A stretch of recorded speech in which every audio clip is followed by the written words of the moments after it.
Happy Sabbath, church. Can you hear me? Is it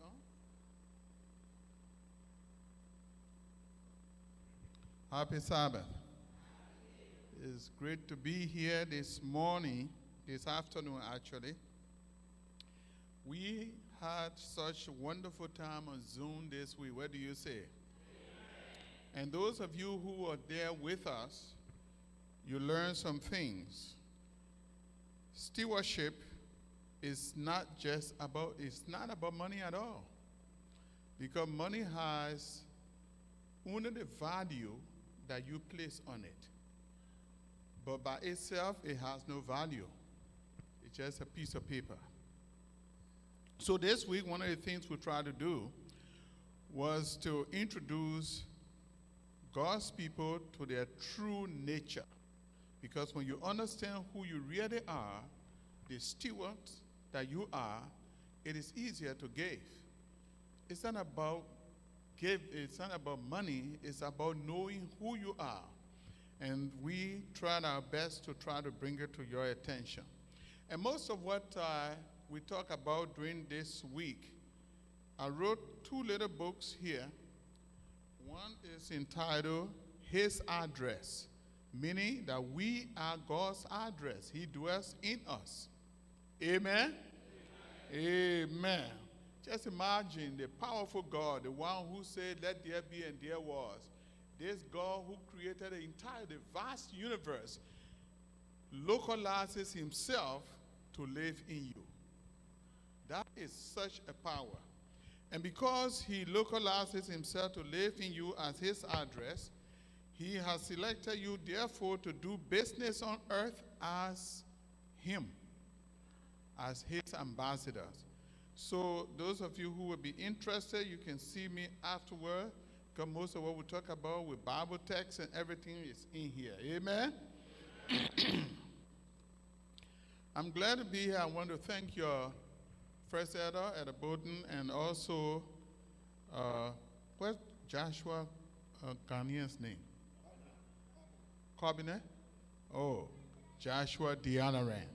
He's not here today. All of the Northeastern Conference directors were supposed to be in the hubcap area preaching in different churches and then have a convocation this afternoon.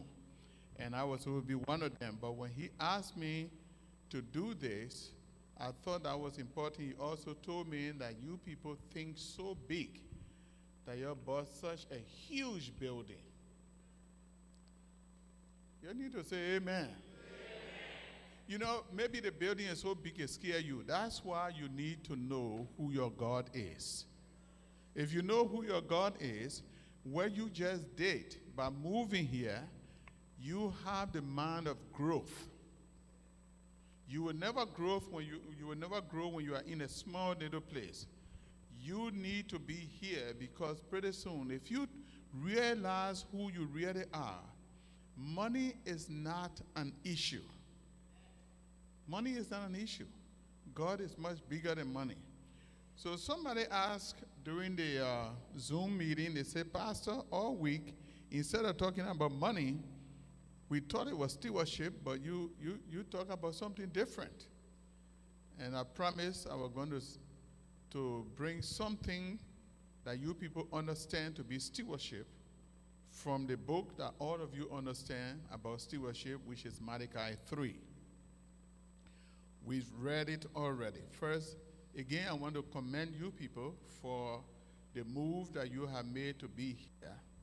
I will be giving a report to the president, because he needs to come here and preach to you people. He needs to see your vision. You are not going to move anywhere until you have a bigger vision, because the vision God has for us is bigger. Imagine God put all of his creation under your feet. He made you gods, little gods, over all of his creation.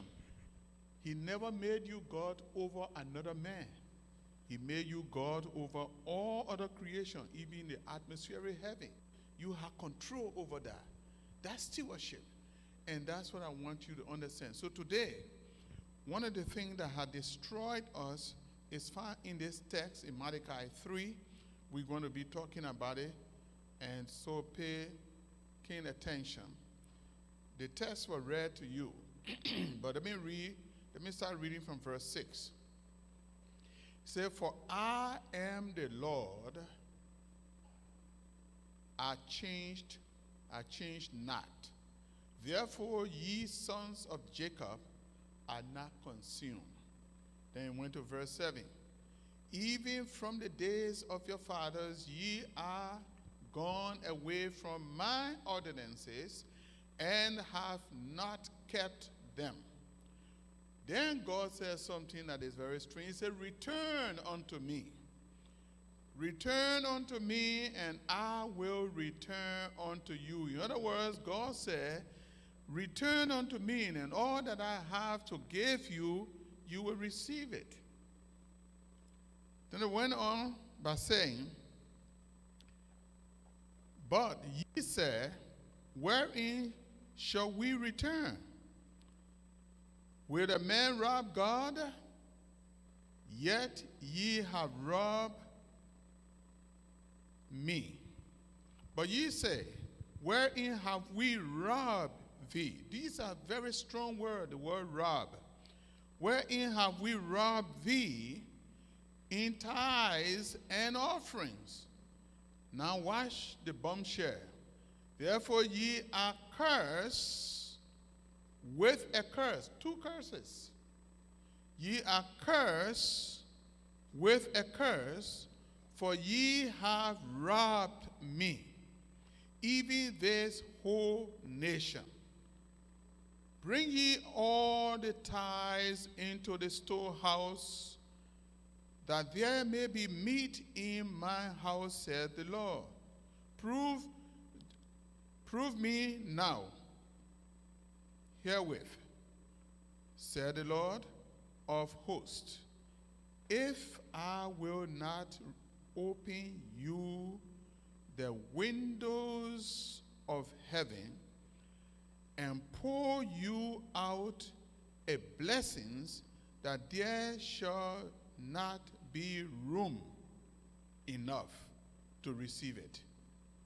And I will rebuke the devourer for your sakes, and he shall not destroy your fruit.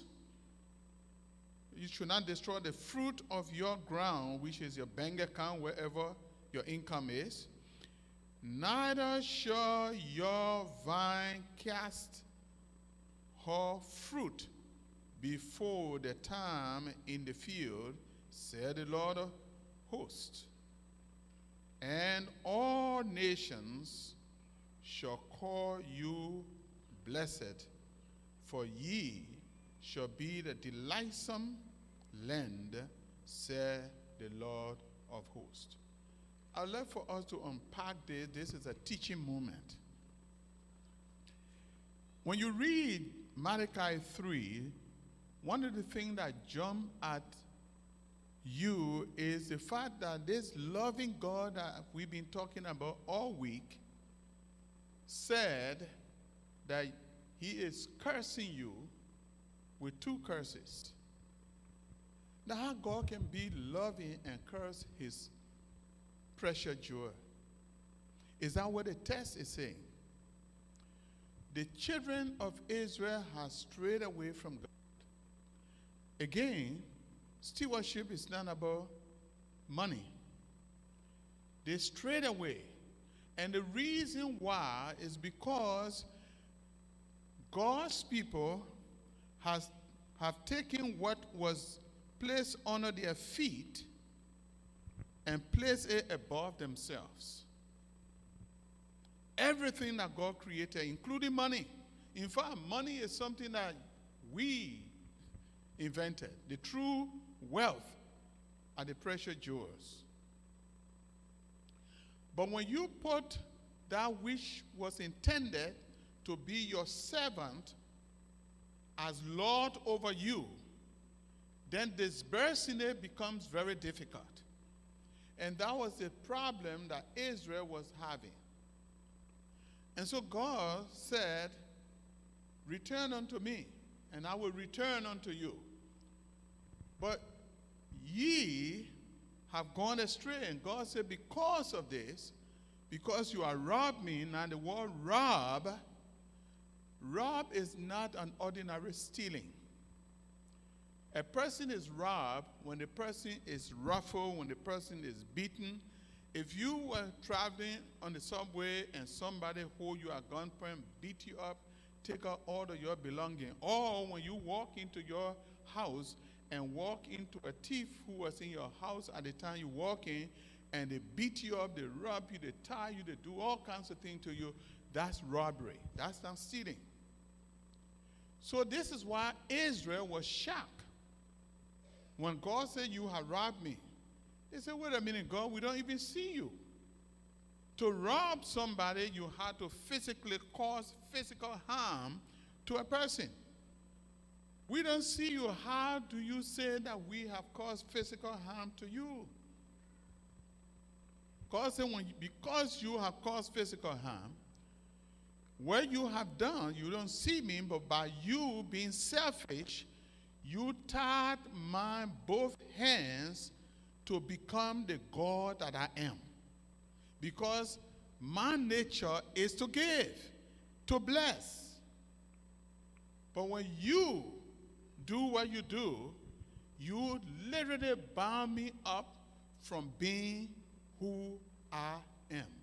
Are you following me so far? So God said, because of this, You are cursed with a curse. Now, I'll break that down.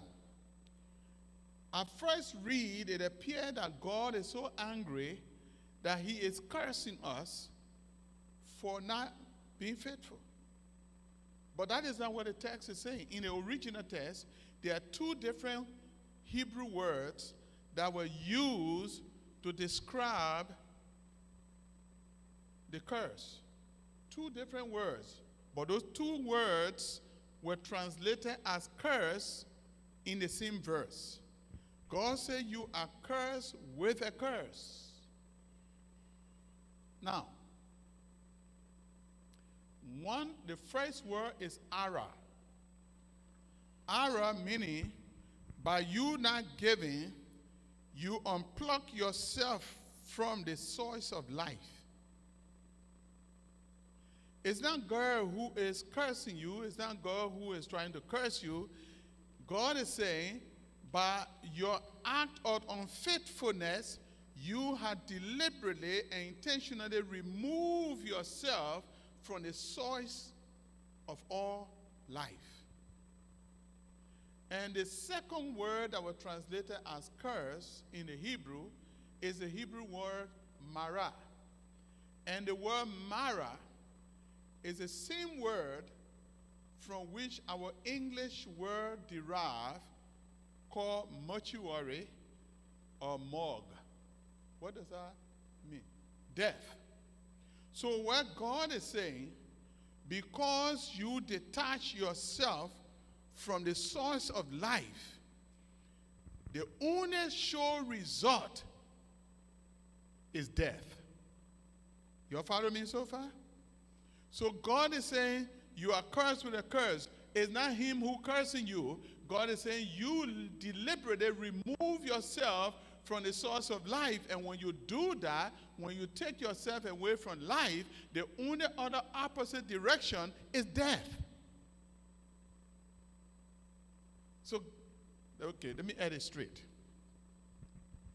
The shirt I'm wearing, I had to iron it.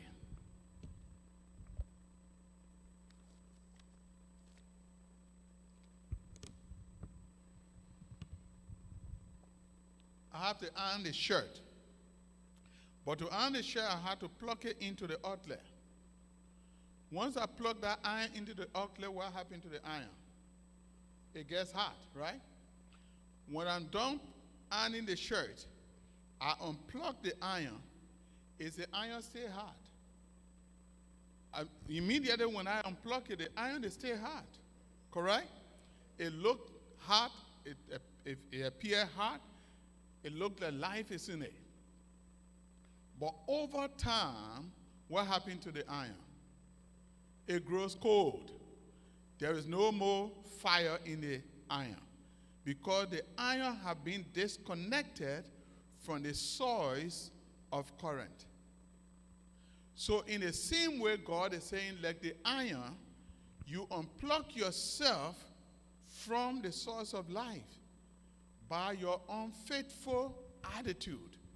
And because you have done that, you set yourself up for the next stage, which is death. That's powerful. But the Lord said, still, bring ye all the tar into the storehouse. He is still reasoning with us.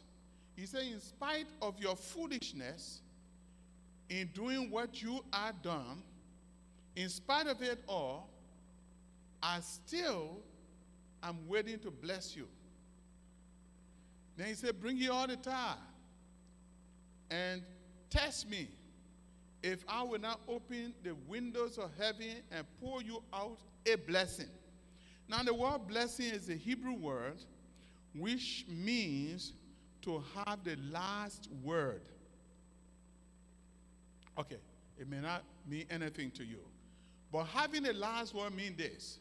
You went to the doctor and the doctor said, you have an illness that is in a few months you have to check out of this life.